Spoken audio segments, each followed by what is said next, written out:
السلام علیکم ورحمت الله تعالی وبرکاته. حامدا ومسلم وبعد. یو محترم ورور پوښتنه کړې ده چې یاره زموږ سره که د تشهد کې چې ګوته اوچتول دي د هغې معلومات تفصیلي شریک نو جناب عالی بس ډېر تفصیل خو بیا پوره کیسه ترې نه جوړه شي. دونه به درته ووایو چې دا یو عمل دی د جناب اکرم صلی الله علیه وسلم نه ثابت دی او سنت عمل دی او په 18 روایاتو سره ثابت دی او په دې کې بعضې روایت حد شهرت ته رسېدلي دي. خبرې واحده چې مطلب په وروسته زمانه کې حد تواتر ته ورسېږي نو هغه بیا متواتر نه وي لیکن مشهور هغې ته ویلی کېږي. او د مشهور نه انکار دا فسق وي. کوم سړی چې مشهور روایت نه مني دا فاسقي. نو دا د جناب اکرم صلی الله علیه وسلم نه ثابت عمل دی او تا بچی لوی شاه چې یو سنت عمل دی او په 18 روایتو سره ثابت دی. د عبدالله ابن عمر رضی الله عنهما روایت پکې شته مسلم کې او د قرنګي د عبدالله ابن زبیر رضی الله عنهما روایت پکې شته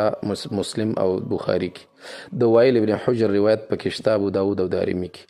او د قرنګي د عبدالله ابن زبیر روایت پکې شته رضی الله عنهما ابو داود کې. د قرنګي د ابو هريره رضی الله عنه روایت پکې شته ترمذی نسائی کې او د قرنګي د نافع بل روایت د عبدالله ابن عمر رضی الله عنهما نه په مسند احمد کې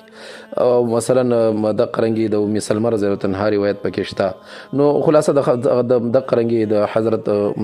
نمیر خزاعی روایت پکې شته د اسامه ابن الحارث رضی الله عنه. خلاصه مې درته بیان کړه چې د 18 روایاتو نه ثابت دی چې په هغې کې بعضې روایتونه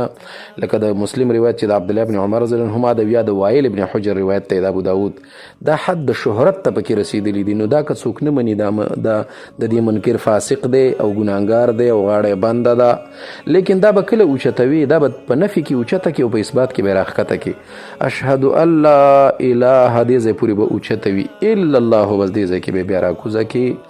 دلته یو موږ سره شیخ الحدیث تیر شوی دی د زمانې ستر محدث پاتې شوی دی رحمه الله تعالی رحمتا واسعتا. د هغه نوم دی جناب شیخ القرآن والحدیث مولانا ډاکټر شیر علي شاه رحمه الله تعالی رحمتا واسعتا. په شیر علي شاه ډاکټر صاحب باندې مشهور هغه به فرمایل په درس کې وایي زما والد صاحب دا یوه ګوته دا د سنتو شهیده وه وایي ځکه دلته موږ سره مڼکي کې یو پیرو دا بعضې پیران نه دا ډېر جاهل وي ځکه علم ورسره نه وي او غلو پکې ډېره زیاته وي او دا مریدان یې دونه والوزوي چې هغه ته ووایي چې ته خو د زمانې ستر محدث یې حالانکې هغه غریب دونه هم ککړ نه وي لکه څومره چې ګنې په ګوډه باندې ککړي دونه هم ککړ نه وي په علم. نو هغه ډېر لوی جاهل چې جاهلي بیا هغه کې غلو راشي چې غلو پکې راشي هغه کې بیا تشدد او شدت پسندي پکې راشي. نو دلته په مانډکي کې یو پیر هغه بیا خپلو مریدانو ته دا ویلي وایي که چېرته دا ګوته چا اوچته کړه بس پې ماته یې کوي. نو هلته د ډاکټر صاحب والد صاحب رحمه الله تعالی ورغلی و نو هغه چې څنګه په اشهدو کې دا ګوته اوچته کړې و نو یو د مانډکي همغه چې کوم دغه دی شیخ دی هغه ته نه دا ګوته نیولې و پې ماته کړې وه. نو ډاکټر صاحب به فرمیل رحمه الله تعالی رحمتا واسعتا وایي زما والد صاحب د پیغمبر په سنتو باندې دا ګوته شهیده کړې ده. نو خلاصه د خبرې دا ده چې دا یو سنت عمل دی د جناب اکرم صلی الله علیه وسلم نه ثابت دی. په دې باندې ناشنا بحث او عجیبه بحث دا حکیم الامه مولانا اشرف علي تانوي رحمه الله کړی په خپله فتاوا امداد الفتاوا کې جلد اول صفحه د یو سلوات یا کتاب الصلات پوره 9 صفحې بحث یې پې کړی. سائل او مجیب یو سوال پې شوی بیا د هغې جواب کړی بیا بل سوال شوی بیا د هغې جواب بیا بل سوال شوی بیا د هغې جواب خو د خدای بلا سوالات او جوابات پکې دي او دلایل پکې شته دی ښه پوره مزیدار او دا باقاعده طور سره چې د دې امداد الفتاوا نه وروستو چا ډېره ناشنا حل کړې او ډېره عجیبه حل کړي هغه مفتی خیر محمد جالندری رحمه الله دی په خیر الفتاوا کې جلد اول صفحه دا 250 کتاب الصلات. نو په دې کې الله مې د غاړه نه بندوي تقریبا چې 8 روایتونه د حدیثو پکې راوړي دي او د قرنګي مختلفې حوالې پکې ماشاءالله شته دی چې تا ته څرنګې حواله پکار وي هغسې حوالې به در سره باقاعده طور سره پکې وي. جامع الفتاوا دا مسله حل کړي جلد اول او صفحه دا 19 او کتاب الصلات دی د قرنګي دا مسله باقاعده فتاوا حقانی حل کړي ډېره ښکلې اعلی مزیداره فتاوا حقانیه 3 جلد او 19 نمبر 19 صفحه دا صفحه 97 19 نو دې کې باقاعده طور سره چا ورته لیکلي دي چې یاره دلته خو موږ سره یو دندونی استاذ دی هغه وایي چې یاره شهادت په وخت کې دا ګوته اوچتول بدعت دي. نو دی ورته وایي اشهد ان لا اله الا الله کہتے وقت انگشت شهادت سے اشارہ کرنا سنت ہے رسول الله صلی الله علیه وسلم سے تشهد میں انگلی اشارہ کرنا ثابت ہے او دا د احناف مفتابیه قول دی د احناف چې باقاعده باقاعده طور سره اشاره بالسبابه د یو سنت عمل دی. د قرنګي دا مسله په هر رنګي دلایل باندې مزینه خپل مزیدار فتوا درلم زکریا حل کړي جلد دویم صفحه د 1 کتاب الصلاه نماز کی سنن اور آداب کا بیان سم مفصله او ډیره خولي او ډیره اعلی مزیدار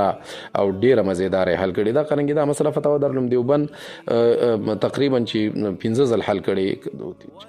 شپږ ځلې حل کړي. صحیح دی بخنه غواړم دا تقریبا چې شپږ ځلې حل کړي خو یو ځلې باقاعده طور سره درواخله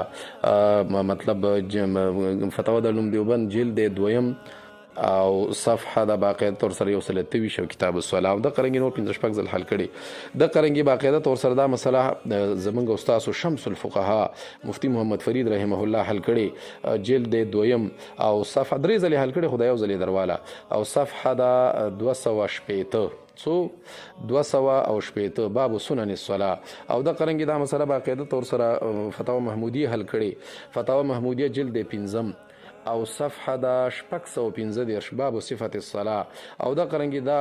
مسله باقاعده طور سره کفایت المفتی کی مفتی اعظم هند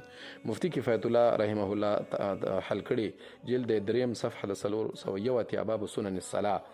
نو بخنه غواړم میسج خو لګوګت شو خدا د جناب اکرم صلی الله علیه وسلم نه ثابت سنت دی او په مشهور روایتو باندې ثابت دی د دې کول سنت دی